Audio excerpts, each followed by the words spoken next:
자, 우리 하나님의 말씀을 나누겠는데 먼저 출애굽기 32장, 33장 한번 볼까요? 출애굽기 32장, 33장 말씀입니다. 34장까지 한번 큰 제목만 한번 읽어볼게요. 32장부터 34장까지 큰 제목만 읽어보겠습니다. 같이 읽어볼까요? 32장 위에서부터요. 금송아지 신의 산을 떠나라고 명하시다. 해마 여호와께서 친히 가리라 하시다. 두 번째 돌판 다시 언약을 세우시다. 모세가 신의 산에서 내려오다. 아멘. 자, 다시 한번 볼까요? 자, 32장 1절 읽어봅니다. 금송아지 신의 산을 떠나라고 명하시다. 해마 여호와께서 친히 가리라 하시다. 두 번째 돌판 다시 언약을 세우시다. 모세가 신의 산에서 내려오다. 아멘. 우리가 지난 시간에까지 신의 산 언약에 대한 말씀을 나눴습니다. 하나님께서 이스라엘 백성을 신의 광야로 이끄셔서 신의 산 밑에 진을 치게 하시고 약 1년 가까이를 하나님의 말씀을 가르치고 그 말씀을 가지고 이스라엘 백성과 언약을 맺었습니다. 그 언약은 뭐냐? 너가 내 말을 듣고 지키면 내가 너로 특별한 소유가 되게 하겠다. 특별한 백성이 되게 하겠다 하는 약속을 하셨습니다. 그 언약을 10개의 법의 형태로 만든 게 10계명이고 그 계명을 푸는 게 율법이었습니다. 10계명의 핵심은 하나님만 믿으라는 거예요. 하나님 믿기 전에 다른 모든 우상을 다 제해버리고 하나님만 믿으라는 것이고, 율법의 정체는 뭐예요? 거룩입니다. 거룩은 구별하는 겁니다. 하나님 백성의 삶을 구별하는 거고, 장소를 구별하는 거고, 시간을 구별하는 겁니다. 구별이 안 되면 안 되는 거죠. 거룩은 구별이 되는 겁니다. 그게 거룩이죠. 하나님과 약속을 맺었습니다. 근데 오늘 주제는 보면은 언약의 파기와 계속되는 불순종입니다. 하나님과 이스라엘 백성이 약속을 했잖아요. 그럼 약속을 서로 어떻게 되겠어요? 지켜야 되겠죠. 그런데 그 약속을 이스라엘 백성이 지키지 않습니다. 오늘 이제 그것을 볼 거예요. 자, 유인물 한번 보겠습니다. 금송아지 숲에 이스라엘 하나님과 신의 산에서 언약을 맺었습니다. 하나님 말씀에 순종하기로 하고 하나님은 그들을 하나님의 소유에 들던 특별한 백성으로 삼으시기로 했습니다. 신의 산에서 맺었기 때문에 신의 산 언약이라고 하고 이걸 구약이라고 해요, 사실은.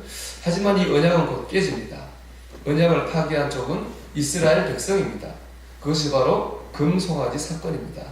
모세가 십계명을 받으러 간 사이 모세가 산에서 더디움을 보고 이스라엘 백성은 믿음이 흔들립니다. 여러분, 언제 믿음이 흔들립니까? 하나님의 응답이 더디올 때 믿음이 흔들리지 않습니까? 사람은 예날이나 지금이나 똑같습니다. 응답이 빨리 왔으면 좋겠죠. 응답이 더디 오면 우리 믿음이 흔들립니다. 정말로 될까? 하나님 날 사랑하시나? 이루어질까? 그런 이스라엘 백성이 똑같은 상황이었습니다. 믿음이 흔들 때는 어떻게 될까요? 믿음이 흔들 때 어떻게 되겠습니까? 더 기도해야죠. 더 붙잡아야죠. 그렇지 않습니까? 더 예배해야 됩니다. 그래서 히브리서는 우리는 뒤로 물러가 침륜에 빠질 자가 아니고 영혼을 구원하는 믿음을 가진 자니라, 그렇게 말했어요. 믿음이 흔들리면 더 크게 기도해야 돼요. 믿음이 흔들리면 더 정성껏 예배해야 됩니다. 할렐루야. 믿음이 흔들리면 더 그래야 돼요. 근데 이스라엘 백성은 믿음이 흔들리니까 어떻게 했습니까? 아론에게 이렇게 요구를 합니다. 우리 성경 같이 읽어볼까요? 우리를 위하여 우리를 인도할 신을 만든다. 모세 곧 우리를 애굽 땅에서 인도하여 낸 사람은 어찌 되었는지 알지 못함이니라. 아멘. 뭘 만들자는 거예요? 우상을 만들자는 우상. 우상의 특징이 딱 나와요. 우리를 위하여. 하나님을 위하여 우리 믿잖아요. 근데 우상은 누굴 위하여 믿는 거예요? 나를 위해서. 나를 인도할 신을 만든다. 옛날에 애굽에서 하던 그대로 믿음이 흔들리니까 처음에는 믿음이 좀 생겨서 하나님 말씀도 배우고 경험도 있고 하니까 믿음이 생겨서 하나님 백성인 것처럼 살았는데 응답이 드디어 오니까 뭔가 좀 이루어지지 답답하니까 점도 보러 가고 답답하니까 세상적인 방법으로 가고 그렇게 하는 겁니다. 옛날로 돌아가는 거예요. 지도자 아론은 뭐 했느냐? 이에 굴복하고 금송아지를 만듭니다. 그리고 이렇게 말합니다. 우리 성경 같이 읽어볼까요? 이스라엘아, 이는 너희를 애굽 땅에서 인도하여 낸 너희의 신이로다 하는지라. 아멘. 참 이 황당한 얘기죠. 여러분, 애굽에서 이스라엘 백성을 인도한 사람은 인도한 건 누구예요? 하나님이죠. 그런데 아론은 송아지 만들어 놓고 하나님, 이 애굽에서 너희를 인도한 신이 바로 이 송아지라고 했어요. 참 이게 지도자도 타락하고 백성들도 타락하는 거예요. 믿음이 없으니까 조금만 뭐가 안 보이면 믿음이 막 흔들리는 겁니다. 그래서 우리가 여기 계신 분은 다 직분인 분들 많이 계시는데 우리가 믿음이 흔들릴 때 뭐 해야 된다고 그러거든요? 더 기도해야 돼요. 믿음이 흔들릴 때는요 더 예배해야 됩니다. 내가 원하는 게 이루어지지 않으면 여러분 어떻게 될까요? 더 뭐 해야 될까요? 여러분 내가 원하는 게 이루어지지 않습니다. 그러면 더 어떻게 해야 될까요? 더 감사해야 된다고 생각합니다. 저는 더 감사해야 된다고 생각해요. 여러분 그게 하나님의 은혜를 빼가는 그것도 주의 뜻입니까? 제가 한번 예전에 그런 얘기 한 적이 있는 것 같은데요. 제가 그 충주에 있을 때 그 교회를 세우신 분이 이분 권사님이라는 분 저는 한 번 봤습니다. 이분이 이제 청주에 큰아들네 사시는데 선교사님이 뭐 100마를 타고 오셨대요. 그래서 그 전도 받고 가정에서 교회가 시작이 됐는데 이분이 아주 뭐 신실하신 분이죠. 안 믿는 정갓집에 와가지고 정갓집 다 전도하고 대단한 분입니다. 제가 이제 한번 그분 청주에 신방 갔습니다. 그래서 좀 얘기 듣는데 참 은혜로운 얘기 들었어요. 이분 연세가 80이 넘어가니까 귀가 안 들리는 거예요. 귀가 안 들려요. 하나님께 기도를 했었대요. 하나님 귀가 안 들려요. 여러분 귀가 안 들리면 신앙이 제일 답답한 게 뭡니까? 말씀을 못 듣잖아요. 하나님 귀가 안 들려요. 하나님 말씀 좀 듣게 귀를 좀 열어주세요. 그리고 기도를 간절히 했대요. 주님이 어느 날 이분 환상을 잘 보시는 건데 환상과 나타나서 주님이 그 권사님 보시더니 빙긋이 웃으시더래요. 이 권사님이 그 주일날 감사함을 드렸대요. 들리셨을까요? 안 들렸어요. 귀는 안 들리는 이분을 깨달은 내가 나이가 있었구나. 그것도 주님의 뜻이구나. 환상 가운데 주님을 봤잖아요. 그래서 더 감사했답니다. 여러분 우리가 뜻한 대로 이루어지지 않으면 그때 뭐 해야 될까요? 더 감사해야 됩니다. 그게 믿음이 아니겠습니까? 그게 믿음으로 이기는 거예요.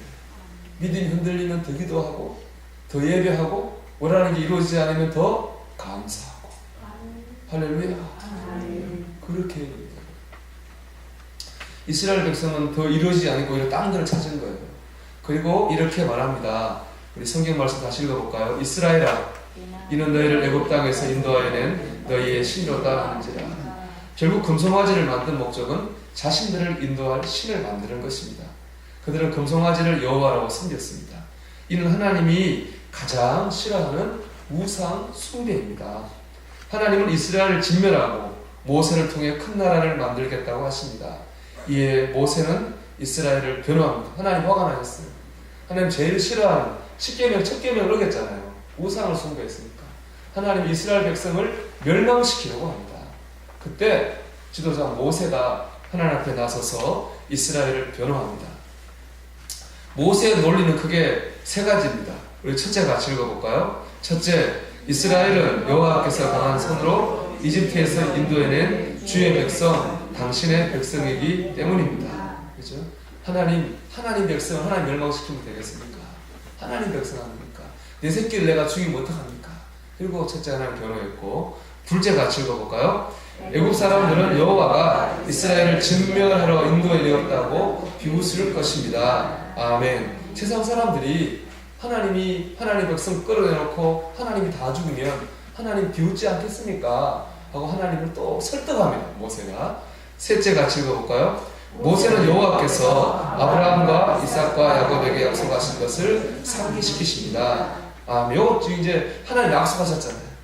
하나님 우리는 약속을 깨도 하나님은 지키셔야 하지 않겠습니까? 굉장히 어떻게 보면 좀 뻔뻔스러운 거잖아요. 우리는 어겼지만 하나님은 지키셔야 하지 않겠습니까? 참 어떻게 보면 앞뒤가 안 맞는 얘기 같지만 참 모세가 말을 잘해요. 모세가 말 하나님께 보면 재미있는 것 같아요. 하나님께서 모세에게 사명을 줄 때 모세가 못한다고 버틴 이유가 뭡니까? 하나님, 나 말을 못해요. 그렇죠? 나 말을 못해서 사명 감당 못합니다. 그랬잖아요. 근데 이거 보면 모세가 말을 엄청 잘합니다. 하나님, 내 새끼를 주면 어떡합니까? 한 사람들이 하나님 욕합니다. 하나님, 우리는 약속을 어긴 하나님 약속을 지켜야죠. 하나님을 설득합니다. 모세의 기도로 하나님은 뜻을 돌이키십니다. 산에서 내려온 모세는 송아지를 섬기며 춤추는 모습을 보고 화를 내며 십계명 돌판을 던져 깨뜨립니다. 하나님 이 십계명 돌판을 깨뜨렸거든요. 언약이 깨어졌음을 의미하는 것입니다. 그리고 송아지 숭배로 백성들은 방자해졌습니다. 이에 모세는 여호와 편의 선자들을 모읍니다. 이 레위 자손이 모입니다. 모세는 그들에게 칼을 차고 우상을 숭배한 사람들을 죽이라고 명령합니다. 그날에 3,000명이 죽고 레위 자손은 이 일로 복을 받습니다. 모세는 다시 이스라엘 백성의 죄를 위해 중보 기도를 합니다. 왜냐하면 하나님 이렇게 읽어볼게요. 이 하나님은 모세에게 이스라엘 백성을 가나안 땅으로 인도하라고 하십니다. 그러면서 대신 하나님은 함께 가지 않겠다고 합니다. 그래, 가라. 대신은 나는 너와 도저히 함께 못하겠다. 이렇게 하나님 떠나시겠다고 했어요. 이에 다시 여호와의 사자를 보내겠다고 하십니다. 이에 모세는 다시 기도합니다. 이에 하나님이 뜻을 돌이키시고 말씀하십니다. 다 같이 읽어볼까요? 내가 친히 가리라. 아멘. 내가 친히 가리라. 하나님이 우리와 친히 가십니다. 여러분, 그러니까 안 될 것 같으면 기도 그만해야 될까요? 안 될 것 같으면 기도해야 됩니다. 하나님이 너 안 돼! 그랬잖아요. 모세가 포기할 줄 알았는데 모세는 포기하고 또 기도했어요. 하나님 그래도 안 돼! 모세가 또 기도했어요. 하나님 그래도 안 돼! 모세는 뭐 어떻게 포기했습니까? 또 기도했어요. 하나님 뭐라고 했어요? 내가 친히 가리라. 여러분, 기도하기를 포기하지 마십시오. 몇 번 안 됐다 그래가지고, 몇 달 안 됐다 그래가지고, 내가 원하는 대로 안 됐다 그래서 기도를 내려놓는 것은 믿음이 없는 것입니다. 믿는다면 여러분, 믿음의 수고를, 기도의 수고를 계속 하시길 축복합니다. 하나님이 임재해 주시고 함께 해 주시겠다고 약속하셨습니다. 이에 모세는 증거를 요구합니다. 하나님의 영광을 보여달라고 요구합니다. 하나님은 모세에게 하는 등을 보여주셨습니다. 왜냐하면 하나님의 얼굴을 보면 모세가 죽기 때문에 그렇습니다. 구약에서 하나님을 보면 다 죽습니다. 금송아지 숭배로 이제 깨졌던 언약이 하나님의 긍휼과 은혜로 다시 회복되었습니다. 하나님과의 관계가 회복되었습니다. 하나님과 우리의 관계는 늘 이렇습니다. 깨는 사람은 누굽니까? 사람 우리 자신이에요. 회복시키는 분은 누구예요? 하나님이에요. 이걸 은혜라고 하는 거예요. 깨는 건 우리거든요. 회복시키는 하나님이에요. 누가 손해보는 거예요? 누가 손해보고 깨는 건 나예요. 회복하는 건 하나님입니다. 누가 손해보는 거예요? 하나님 손해보는 거예요. 늘 싸움을 시작한 사람 따로 있어요. 화해한 사람은 따로 있어요. 여러분, 누가 손해보는 거예요? 화해해서 손해보는 거예요. 여러분, 왜 화해한 사람이 손해를 볼까요? 하나님 왜 손해를 보실까요? 이게 참 슬프고도 아름다운 얘기인데, 사랑하는 사람은 사랑하는 만큼 손해를 봅니다.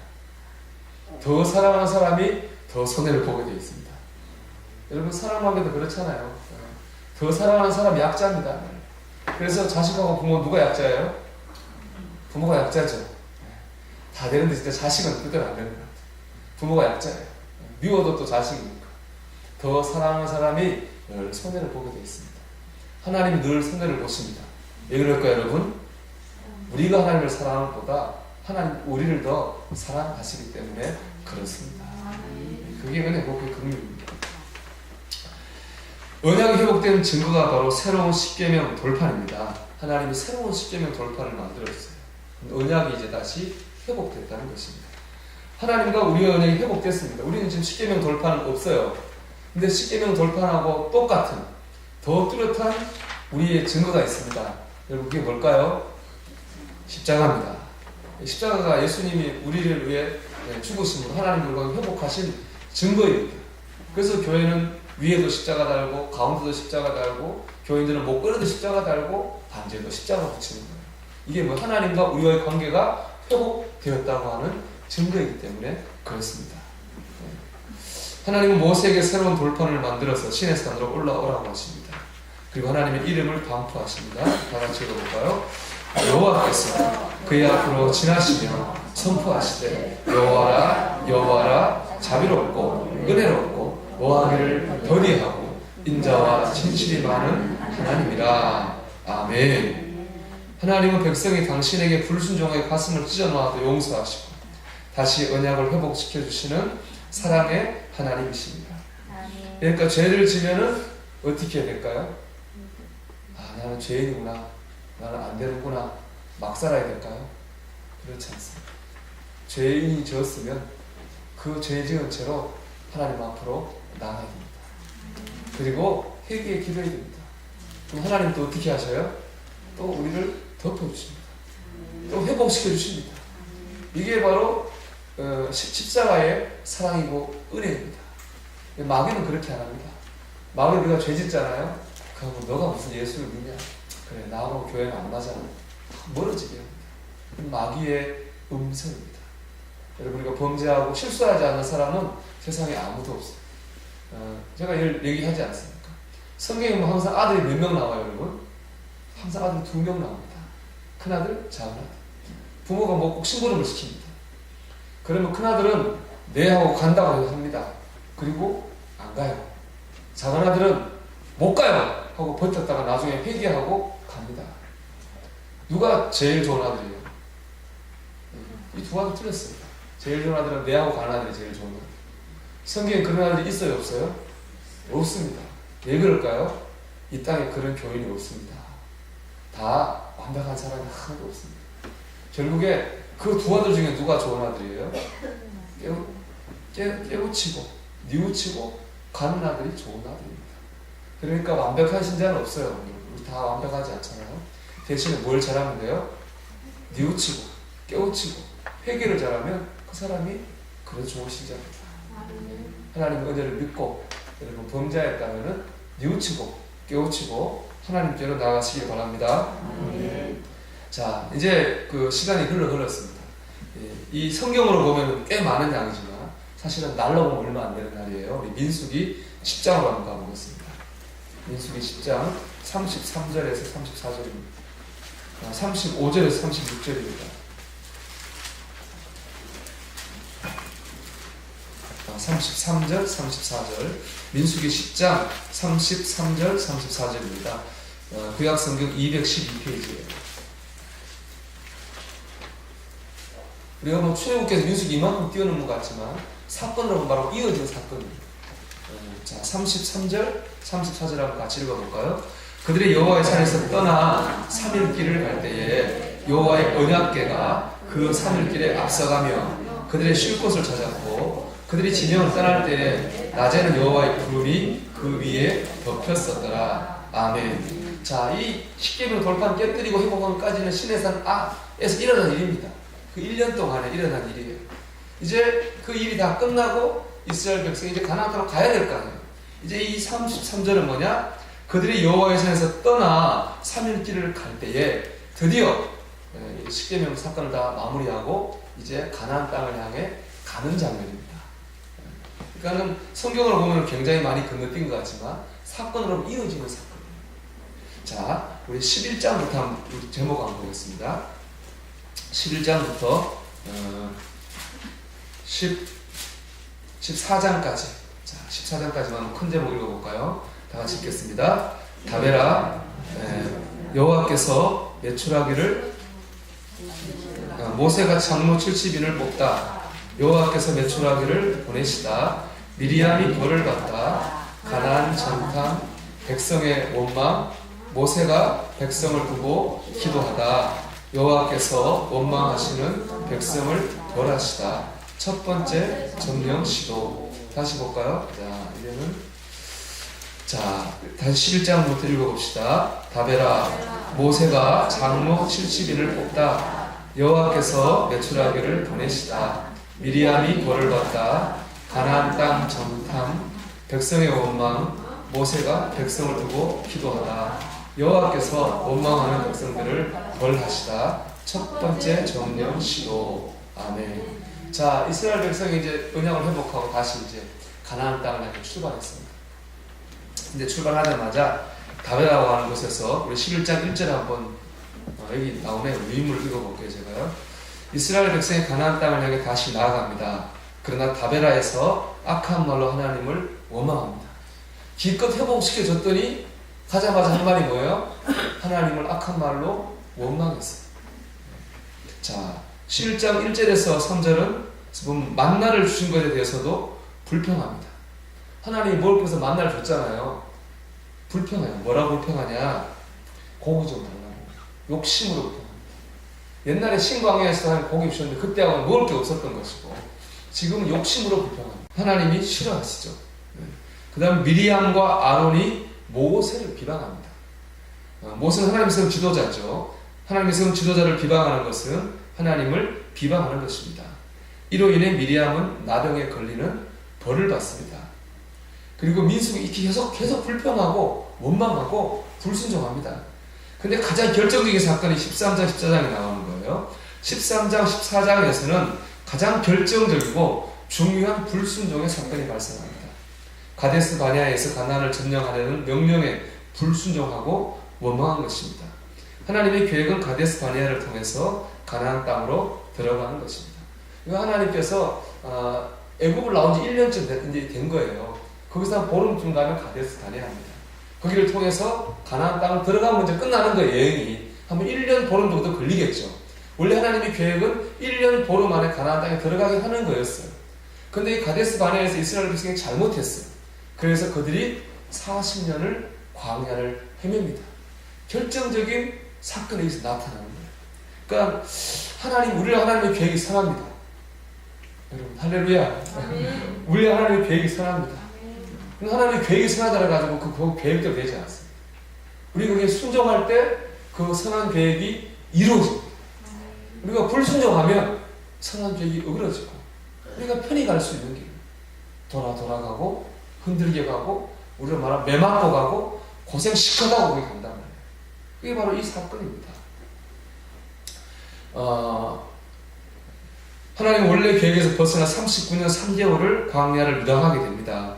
그 결정적 사건이 바로 가나안 정탐 사건입니다. 가데스 바네아에서 가나안을 점령하기 위해 12명의 정탐꾼을 보냅니다. 그중 10명의 정탐꾼은 부정적인 보고를 합니다. 가나안 땅은 살기 좋으나 그 거민은 너무나 강해서 이스라엘 백성이 도저히 싸워서 이길 수 없다는 것입니다. 이에 반해 여호수아와 갈렙은 능히 이길 수 있다고 보고합니다. 이유는 하나님이 이스라엘 백성과 함께 하시기 때문입니다. 같이 읽어볼까요? 그들의 보호자는 그들에게서 떠났고 여호와는 우리와 함께 하시느니라. 아멘. 그들의 보호자는 바로 지금 가나안 땅을 점령하고 온 이방 민족의 신들입니다. 그들은 떠났고 그들을 보호하지, 그들 백성을 보호하지 못하고 하나님은 우리와 함께 하셔서 우리를 보호하시고 지키시고 이기게 하신다.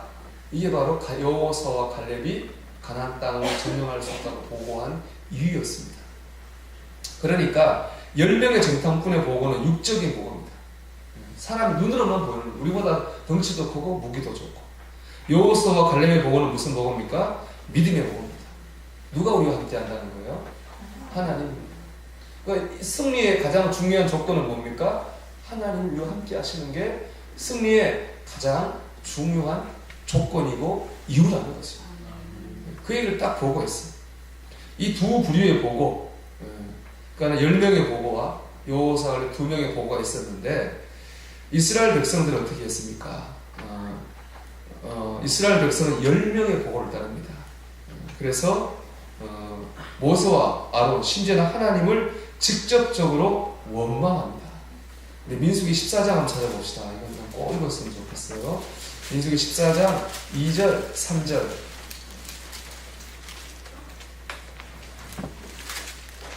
14장 2절, 3절 같이 읽어보겠습니다. 이스라엘 자손이 모세와 아론을 원망하여 온 회중이 그들에게 이르되 우리가 애굽 땅에서 죽었거나 이 광야에서 죽었으면 좋았을 것을 어찌하여 여호와가 우리를 그 땅으로 인도하여 칼에 쓰러지게 하려 하는가? 우리 처자가 사로잡히리니 애굽으로 돌아가는 것이 낫지 아니하랴. 아멘. 하나님 원망하는 건 뭐라고 원망합니까? 하나님이 우리를 망하게 하려고 이리로 인도했다. 이런 말을 합니다. 여러분, 하나님이 이스라엘 백성을 망하게 하려고 인도하셨겠습니까? 하나님이 그들을 구원하시려고, 영혼을 살리려고, 잘되게 하시려고 인도하신 줄 믿습니다. 하나님, 여러분, 하나님이 우리를 망하게 하시려고 인도하시겠습니까? 그렇지 않습니다. 하나님이 우리 영혼을 살리시려고, 우리를 천국으로 인도하시려고, 우리를 복되게 하시려고 우리를 인도하십니다. 근데 우리는 좀 안 되면, 좀 내 뜻대로 안 되면, 기도가 응답이 좀 안 될 듯 싶으면, 어려움이 오면 하나님 원망합니다. 왜 날 이렇게 하십니까? 그렇지 않습니까? 하나님에 대한 뭐가 없는 거예요? 믿음이 없는 겁니다. 하나님 그래서 화가 나신 거예요, 사실은. 하나님은 이스라엘 백성을 칼에 망하게 하려고 부르시지 않았습니다. 구원하려고 부르셨습니다. 근데 이스라엘 백성은 우리를 망하게 하려고 부르셨습니까? 나는 이 모양으로 살게 하려고 부르셨습니까? 원망하는 거죠. 이스라엘 모습에 하나님은 크게 실망하셨어요. 우리 성경 말씀 같이 읽어볼까요? 이 백성이 어느 때까지 나를 멸시하겠느냐? 내가 그들 중에 많은 이적을 행하였으나 어느 때까지 나를 믿지 않겠느냐? 아멘. 여기 두 번 반복되는 말씀이 뭡니까, 여러분? 어느 때까지. 도무지 언제 내가 제대로 믿음으로 살 거냐? 네가 집사가 되고, 네가 권사가 되고, 네가 장로가 되고, 네가 목사가 되고, 10년을 믿고 20년을 믿었으면 이제 좀 제대로 살만도 한데 어느 때까지 그렇게 할 거냐? 하나님 우리에게 물어보시는 거 아니겠습니까? 그렇지 않습니까, 여러분? 이만하면 이제는 무슨 일이 생겨도, 어떤 일이 생겨도 하나님만 바라봐야 되지 않냐? 도무지 어느 때까지 세상에 휩싸이고, 세상 사람에 휘둘리고, 네 감정에 휩싸이고 그렇게 하냐? 어느 때까지 그렇게 할 거냐?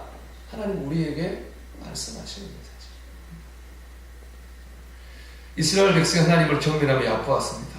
어느 때까지라는 표현이 두 번이나 강조되었습니다. 하나님은 이스라엘 백성을 멸망시키고 하셨어요. 하나님 화가 나셨어요. 멸망시키고 새로운 민족을 만들려고 하셨어요. 이에 모세는 다시 한번 하나님께 나아가 이스라엘 백성의 죄를 사해 주시기를 기도합니다. 참 이런 모세와 같은 중보자가 있다고 하는 것이 이스라엘 백성에게 얼마나 큰 축복입니까? 여러분 가정의 중보자가 되십시오. 여러분 우리 교회의 중보자가 되십시오. 정말 이런 중보자 한 명 때문에 이스라엘 백성이 두 번의 위기를 넘기는 거예요. 이 하나님은 이스라엘 백성들의 죄를 사해 주십니다. 하지만 죄의 상한은 벌을 내리십니다. 불순종한 세대들은 가나안 땅에 들어가지 못합니다. 그러니까 그때 불순종한 사람들은 가나안 땅에 못 들어갑니다. 광야에 다 죽습니다. 그러니까 믿음을 가졌다고 다 천국에 가는 것은 아닙니다. 불순종하면 천국에 못 갈 수도 있습니다. 그러니까 우리가 믿었다고 하는 것으로 만족하고 믿었다고 하는 것으로 큰 소리 치고 살아서는 안 됩니다. 순종하려고 해야 됩니다. 그뿐이 아닙니다. 자녀들은 부모의 죄를 지고 40년을 광야에서 방황하는 자가 됩니다. 원래 그냥 자라가면 되는데 부모들이 믿음 없이 행동한 바람에 자녀들이 40년을 광야를 고생하며 돌게 됩니다. 40년이면 80년이 나오는데 40년을 방황하는 것은 정탐한 날이 40일이기에 그 하루를 1년으로 계산한 것입니다. 하나님이 굉장히 정확하십니다. 정탐을 40일을 했거든요. 광야를 40년 들었어요. 하루를 몇 년으로 삼으신 거예요? 1년으로 계산하신 거예요. 하나님이 계산이 굉장히 정확하십니다. 하나님은 뿌린 대로 거두게 하십니다. 제가 이 두 가지 얘기를 이제 묵상하면서 느낀 것이 있습니다. 뭐냐? 하나님이 십계명 금송아지 손졌을 때 우리 죄를 사하시고 용서하셨잖아요. 여러분 영적인 죄는 용서를 받습니다. 그러나 뿌린 것은 거둡니다. 6일 동안 죄를 짓고 7일날 회개하고 또 죄를 지으는데 얼마나 위험한 생각입니까? 그죠? 왜냐? 죄를 40일을 딱 정탐해서 죄를 지었다. 하나님 그래 용서해줄게. 대신에 너는 여기서 끝. 네 자손들은 40년 동안 빙글빙글 돌기 계산 뿌린 대로 뭐하게 하셨어요? 거두게 하셨습니다. 그러니까 우리가 회개를 믿고 죄를 막 짓는다고 하는 것은 정말로 어리석은 것입니다. 왜냐? 내가 죄 지은 만큼 뭘 받아야 여러분? 고통을 받게 돼 있어요. 내가 죄 지은 만큼 고통을 받는 하나님은 정확하게 하시는 거죠. 대신에 영적인 죄를 사하심으로 우리를 구원의 무리에서 떠나가지 않도록 지키시는 것은 있습니다. 그러니까 우리가 하나님 앞에 참 순종하는 삶을 살아야 될 줄 믿습니다. 그래서 이스라엘 백성 오늘 주는 이 말씀의 교훈은 무엇이겠습니까? 첫 번째 교훈은 여러분 하나님 앞에 우리가 언약의 백성입니다. 연약합니다. 죄 지을 수 있습니다. 넘어집니다. 때로는 그러지 말아야 되는데 우상 숭배를 합니다. 그런 하나님 그렇다고 해서 우리를 버리지 않습니다. 우리는 포기하지 않고 회개하며 주님 앞에 매달려야 됩니다. 두 번째, 어떻게 보면 동전의 양면 같은 교훈입니다. 우리의 영적인 죄는 용서받지만 우리 뿌린 대로 거두고 고통을 받아야 됩니다. 할 수 있는 대로 우리가 불순종의 씨를 뿌릴 것이 아니라 순종의 씨를 뿌려야 됩니다. 하나님의 특별한 소유가 될 줄 믿습니다. 오늘 이 말씀을 마음에 새기면서 우리가 하나님 언약의 백성으로서 순종하는 삶을 살기를 주의 이름으로 축원합니다.